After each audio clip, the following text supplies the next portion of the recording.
ধনী হতে আল্লাহ পাক নিষেধ করেন নাই, ধনী হতে আল্লাহ নিষেধ করেন নাই, ব্যবসা করতে নিষেধ করেন নাই, ধন সম্পদ আল্লাহ পাক অর্জন করতেও নিষেধ করেন নাই, কিন্তু দুনিয়ার পূজা করতে আল্লাহ নিষেধ করেছেন, দুনিয়ার মোহে ডুবে যেতে আল্লাহ নিষেধ করেছেন। সম্পদ ওসমান রাদিয়াল্লাহু আনহুরও ছিল, কিন্তু সেই সম্পদ তিনি তার প্রয়োজনে যতটুকু লাগতো এতটুকু ব্যয় করতেন, বাকিটা আল্লাহর রাস্তায় ব্যয় করতেন। ওসমান রাদিয়াল্লাহু আনহুর মতো ধনী হতে কোনো সমস্যা আছে? আপত্তি আছে? একটা আমল তার জীবনী থেকে পাওয়া যায়, এটা পড়ে আমার কাছে এত নিজেকে এত ছোট মনে হচ্ছে যে কাশ যদি এই আমলটা আমি করতে পারতাম। বলে দেব, চেষ্টা করছি যে করার, আপনারাও করার চেষ্টা করুন। ওসমান রাদিয়াল্লাহু আনহু ধনী ছিলেন কিনা? তো নবীর কাছে গিয়ে বলছেন যে আমার ধন সম্পদ খুব বেশি বাড়ছে, ইয়া রাসূলুল্লাহ আপনি সম্পদ একটু কমানোর দোয়া করেন তো আমার জন্য। চিন্তা করা যায় মানুষ এমন দোয়া কেউ করবে এই যুগে? আচ্ছা, নবী সাল্লাল্লাহু আলাইহি ওয়াসাল্লাম বললেন তুমি উটের পিঠে, গাধার পিঠে খাওয়া দাওয়া করো, ঠিক আছে, খাওয়া দাওয়া। তো তিনি খাওয়া দাওয়া করেন। এখন কয়দিন পরে, কয়দিন বলতে কতদিন আল্লাহ ভালো জানেন, তিনি এসে বলছেন ইয়া রাসূলুল্লাহ আমার তো সম্পদ আরো আগের চেয়ে বাড়তেছে, দেখি আপনি কি দোয়া করলেন, সম্পদ আরো বাড়া শুরু করেছে। তখন তিনি বলছেন যে তুমি যখন খাও তখন তোমার হাত থেকে যদি খাবার পড়ে যায় তুমি কি করো? তিনি বলেছেন আমি আমার হাত থেকে খাবার যদি পড়ে যায়, একটা দানাও যদি পড়ে যায়, আমি উটের পিঠ থেকে নেমে সেই খাবারটাকে তুলে পরিষ্কার করে তারপর খাই। ওসমান রাদিয়াল্লাহু আনহু এত ধনী মানুষ, তিনি প্রতিবেলায় 100 মানুষকে খাওয়াতে পারেন, কোনো সমস্যা।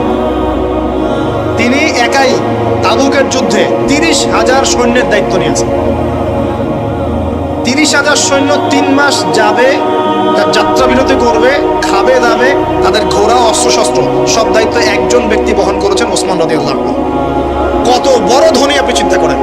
উনার মতো ধনী কোনো পররাষ্ট্রমন্ত্রীও নাই পৃথিবীতে, এখন কোনো বিশ্ব নেতাও নাই ওনার মতো ধনী, এখন কেউই নাই। আর উনি কিন্তু তার এই ধন সম্পদ সুদের মধ্য দিয়ে অর্জন করেন নাই, তার ধন সম্পদ দুর্নীতির মধ্য দিয়ে অর্জন করেন নাই, তার ধন সম্পদ তিনি কিন্তু এই যে অন্যের সম্পদ অন্যায়ভাবে দখল করে অর্জন করেন নাই।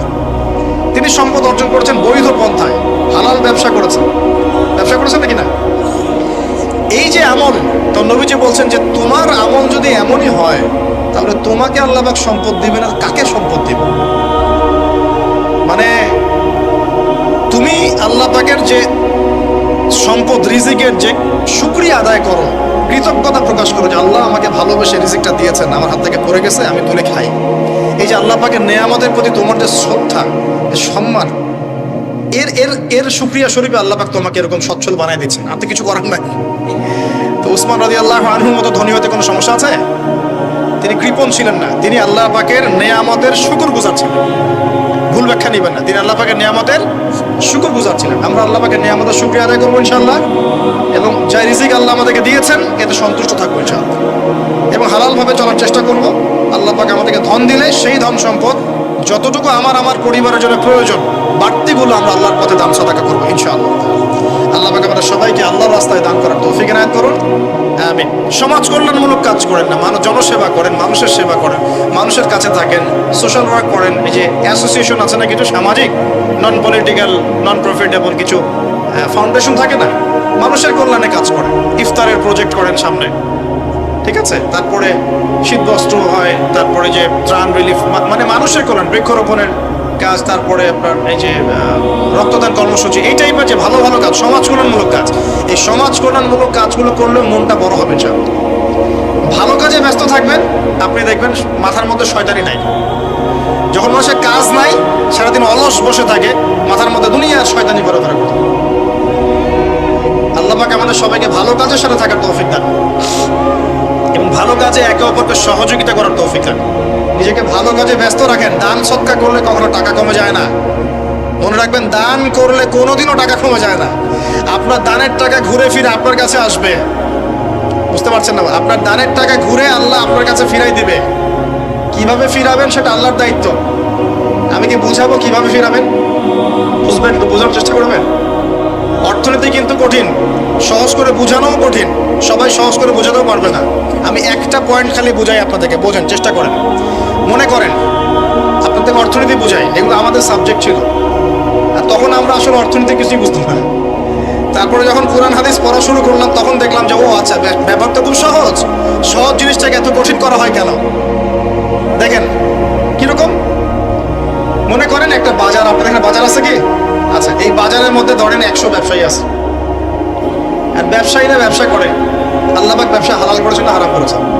হালাল ব্যবসা। ব্যবসায় একটা 10 টাকার পণ্য আপনি চাইলে 30 টাকা, 40 টাকা, 50 টাকা, 100 টাকা বিক্রি করতে পারবেন কি না? পারবেন।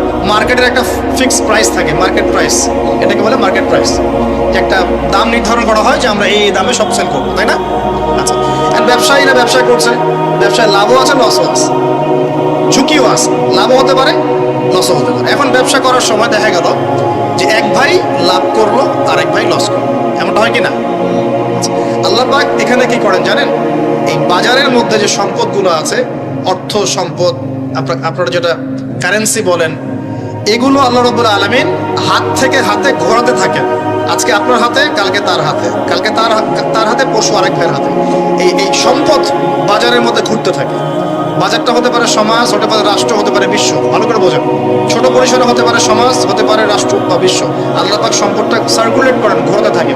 আজকে তার হাতে, কালকে তার হাতে, কালকে তার হাতে, এভাবে সম্পদ ঘুরতে থাকে। লাভ লসের রিস্ক আছে, কেউ লাভ করে, কেউ লস করে। এভাবে সম্পদ সার্কুলেট হতে হতে হতে আল্লাহ পাক যাকে ইচ্ছা ধনী বানান, যাকে ইচ্ছা গরিব বানান। কথা বুঝতে পারছেন? এটা হলো এই জায়গায় রিজিকটা নিয়ন্ত্রণ করেন সরাসরি আল্লাহ পাক। আল্লাহ পাক কারো সম্পদ নেন, কারোকে দেন, কারো কাছ থেকে নেন, কারোকে দেন, কারো কাছ থেকে নেন, কাউকে দেন। এভাবে সম্পদ ঘুরতে থাকে। আর যদি দেখা যায় সম্পদ মানে চাহিদার চেয়ে কম হচ্ছে, আল্লাহ পাক সম্পদ উৎপন্ন করে দেন। জমিন থেকে উৎপন্ন করেন, আসমান থেকে উৎপন্ন করেন। আমি মানে বোঝাতে পারছেন? এরপরও যদি দেখা যায় যে সমাজে সংকট হলো, অন্য সমাজ থেকে আমদানি করতে হয়। যদি একটা রাষ্ট্রের সংকট হচ্ছে, অন্য রাষ্ট্র থেকে আমদানি করতে হয়। এভাবে একটা সিস্টেম চলে, ইসলামিক সিস্টেম। এখানে ব্যবসা হচ্ছে মূল। এখানে দায়িত্ব আল্লাহ নিয়ে নেন, কাউকে ধনী করবেন, কাউকে গরিব করবেন। সম্পদ ঘুরতে থাকবে, ঘুরতে থাকবে। এভাবে আল্লাহ পাক আপনার এই যে ধনী ব্যক্তি, মনে করেন যে সম্পদ এখানে লাভ করেছে, এই ব্যক্তির উপর আবার যাকাত ফরজ আছে। কি আছে? যাকাত ফরজ আছে। এখন এই যখন ধনী হবে, হিসাব পরিমাণ সম্পদ আসবে, তখন এই যাকাত দিবে গরিবকে। তখন যার হাত থেকে সম্পদ চলে আসছে, ওর কাছে আবার সম্পদ ফিরে যাবে। বুঝতে পারলেন কি কিভাবে সম্পদ আল্লাহ পাক ঘোরান? এর যাকাত ছাড়াও আছে সাদাকা। সাদাকা ছাড়া সাদাকাতুল ফিতর আছে, অনুদান আছে, এবং নরমালি আল্লাহ পাক কিন্তু সদকা করতে উৎসাহিত করেন। এভাবে একটা ইকোনমিক সিস্টেম চলতে থাকে, ছোট বা বড় পরিসরে। এভাবেই মদিনা টিকে ছিল, এভাবেই মদিনার ইকোনমিক সিস্টেম চলতো নবী সাল্লাল্লাহু আলাইহি ওয়াসাল্লামের যুগে। তো সেখানে আরো একটা বিষয় এক্সট্রা ছিল, যেটা এখন নাই। সেটা ছিল গনিমত। সেটা কি? রাসূল সাল্লাল্লাহু আলাইহি ওয়াসাল্লাম সাহাবীরা বিভিন্ন যুদ্ধ এবং জিহাদ করতেন কিনা? না, তারা তো এগুলো করতেন না। ঘর মসজিদে বসে খালি সুবহানাল্লাহ পড়তেন। হ্যাঁ নাকি? বদর উহুদ তো হয়নি ইসলামে, হয়েছে? বদর উহুদ বলে কোনো যুদ্ধ হয়েছে নাকি? এগুলো বললে তো দেখা যাবে বাপরে বাপ, অবস্থা খারাপ। হ্যাঁ, জিহাদি বয়ান শুরু করে দিয়েছে। তখনই মুসলিমরা যুদ্ধে গিয়েছে এবং জয় করেছে, তখন বিপুল গনিমতের সম্পদ লাভ করেছে। বুঝতে পারছি? গনিমত মানে ওই যে যাদের সাথে যুদ্ধ হচ্ছে, ওদের সব সম্পত্তি মুসলিমরা তখন পেয়ে যায়, কারণ ওগুলো ছেড়ে ওরা পালিয়ে যাবে।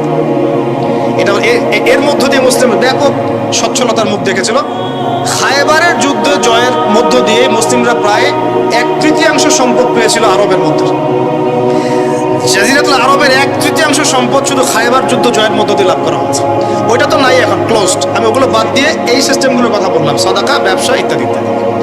তার মানে ইসলামিক ইকোনমিক সিস্টেমের মধ্যে আল্লাহ পাক সম্পত্তি নিয়ন্ত্রণ করছেন এবং কাউকে ধনী বানাচ্ছেন, কাউকে গরিব করছেন। সম্পদ হাতে হাতে ঘুরছে। যে ধনী সে আবার যাকাত দিচ্ছে, তখন গরিবের কাছে ধনীর সম্পত্তি চলে আসছে। এখন চলমান সিস্টেমে কি সমস্যা হয়? যখন আপনি ব্যবসাটাকে গুটিয়ে নিয়ে সুদটাকে প্রাধান্য দিচ্ছেন, মানে সুদের মধ্যে কি লাভ লস দুটা রিস্ক আছে, ঝুঁকি আছে কোনো? সুদে আপনি যখন খান, আপনি কি বলেন যে ঠিক আছে আমি 100 টাকা নিলাম, ব্যবসায় লাভ হলে আমি দিব 50%, লস হলে 50%? এটা তো সুদ না, এটা তো সুদ না। এটা কি সুদ? যখন আপনি বলেন যে আমি 100 দিয়েছি, আমাকে 110 দেওয়া লাগবে, 100 দিয়েছি আমাকে 110ই দেওয়া লাগবে, আপনি তো লসের রিস্ক নিবেন না? নিবেন? সুদখোর কি লসের ঝুঁকি নিবে নাকি লাভের শর্তে টাকা দিবে? এখন যখন আপনি লাভ লসের ঝুঁকি নিচ্ছেন না, তখন একজন লাভ করা একজন লস করার কোনো সিস্টেম বাজারে থাকছে না। তখন সম্পদ ধনিক শ্রেণীর হাতে পুঞ্জীভূত হচ্ছে, তারা আস্তে আস্তে ধনী হতে থাকবে, গরিবরা আস্তে আস্তে গরিব হতে থাকবে। এরও উপরে যখন সে আবার জাকাত দিবে না, তখন ওই সম্পদ আবার গরিবের কাছেও ফিরে আসবে না। এভাবে সুদের মধ্য দিয়ে সম্পদ সংকীর্ণ হয়ে যায়, একদম একটা মার্কেট, সমাজ, রাষ্ট্র বেচাকের অবস্থা, দেউলিয়া হয়ে চলে যাবে। একটা একটা করে কথা বলেছিলাম, ফলেছিল কি অর্থনীতির কথাগুলো? পাকিস্তানের কথা ফলেছে? পাকিস্তানের সামনে আরো ভয়াবহ পরিণতি আছে। আর এগুলো থেকে শিক্ষা না নিতে পারলে আমাদের সামনে ক্ষতি আছে। এগুলো বলবেই বাকে, বুঝাবেই বাকে। আর আল্লাহ পাক আমাদের কথা গ্রহণ করার মানসিকতা দান করুন। কমপক্ষে কথাগুলো শুনে একটু যাচাই করার তৌফিক আল্লাহ দান করুন। যাচাই করার পর যদি দেখা যায় যে হ্যাঁ ঠিকই বলেছে ছেলেটা, বা কম কিছুটা হলেও ঠিক বলেছে, ওইটুকু অন্তত গ্রহণ করার তৌফিক আল্লাহ দান করুন। একবারে যদি নেগলেক্ট করে দূর এইসব কথা শোনারই দরকার নাই, তাহলে তার কিছু হইল না। সমস্যা নাই, আমাদের কাজ কি? ফাযাক্কির ইন্নামা আনতা মুযাক্কির। আল্লাহ পাক আল্লাহর দ্বীনের দায়ীদের দায়িত্ব দিয়েছে, তোমরা উপদেশ দিবে, তোমরা শুধু উপদেশদাতা। লাস্তা আলাইহিম বিমুসাইতির, কারো প্রতি তোমরা দারোগা নাও, চাপ দিয়ে মানাতে হবে, এই দায়িত্ব তোমাকে দেওয়া হয়। জাস্ট বলে দিয়ে চলে আসে সামনে। ফাযাক্কির ইন্নাফাআতিয যিকরা, তুমি উপদেশ দিবে হে নবী। সায়াযাক্কারু মান ইয়াখশা, যে উপদেশ গ্রহণ করবে সে শীঘ্রই গ্রহণ করবে, যে আল্লাহকে ভয় করে সে শীঘ্রই উপদেশ গ্রহণ করবে ইনশাআল্লাহ তাআলা। প্রিয় ভাইরা, তো এখনকার চলমান বিশ্বের ইকোনমিটা হচ্ছে সুদ ভিত্তিক। এই কারণেই ইকোনমিক সমস্যাগুলো, মন্দাগুলো, স্যাংশনগুলো, করাপশনগুলো, এগুলো সুযোগ থেকে যায়। আদারওয়াইজ ইসলামিক ইকোনমিক সিস্টেম পরিপূর্ণরূপে থাকলে এই সমস্যাগুলো হতো না। রমজান মাসে ওয়াদা নাম্বার 5, কয়টা ওয়াদা করছেন এই পর্যন্ত ভাই? 4টা। ওয়াদা নাম্বার 5 হচ্ছে রমজান মাসে যার যার জাকাত ফরজ হয়, জাকাত অবশ্যই জাকাত আদায় করে দিবেন ইনশাআল্লাহ। করবেন কি না? আপনারা কি মনে করেন যে নামাজই খালি ফরজ, জাকাত ফরজ না? জাকাত ফরজ না? যে কেউ যদি মনে করে নামাজ ফরজ, জাকাত ফরজ না, সে ব্যক্তি কাফের। হ্যাঁ, আমার ফতোয়া না, যে কোনো আলেমকে জিজ্ঞাসা করেন না, যে কোনো মাযহাবের আলেমকে জিজ্ঞাসা করেন, যে কোনো মাযহাবে।